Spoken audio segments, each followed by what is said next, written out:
বিসমিল্লাহির রহমানির রহিম। আল্লাহ সূরা আনামের 151 নম্বর আয়াতে আল্লাহ তার রাসূলকে বললেন, হে আমার রাসূল, আপনি মানুষকে বলেন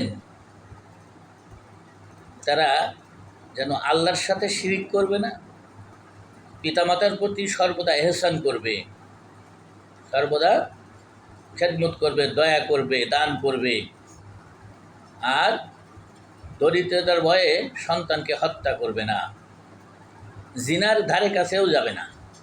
তার মানে জিনা করা তো দূরে থাও, জিনার ধারে কাছে যাবে না, কারণ ছাড়া প্রাণীকে মানুষ হত্যা করবে না, এতিমের সম্পদের নিকটেও যাবে না। তার মানে এতিম মারাত্মক জিনিস, এতিমের সম্পদ খাওয়া তো দূরের কথা, এতিমের সম্পদের কাছেও যেতে নিষেধ করেছে,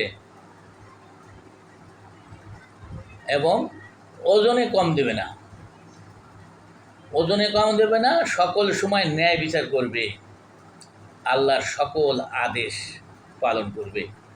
তাহলে খালি নামাজ পড়লে হবে না, ওজনে কম দেব, নামাজ পড়বো, কাজ হবে না, এতিমের সম্পদ খাবো, কাজ হবে না, বিচারে অন্যায় বিচার করব, কাজ হবে না, জিনা করব, ব্যভিচার করব, তো কোনো কাজ হবে না, আর হত্যা করা যাবে না।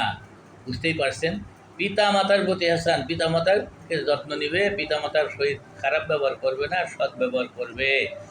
আশা করি বুঝতে পারছেন, কোরআনের কথা আল্লাহ সরাসরি আল্লাহ বলছেন, আমি সেটাই বললাম। আশা করি বুঝতে পারছেন।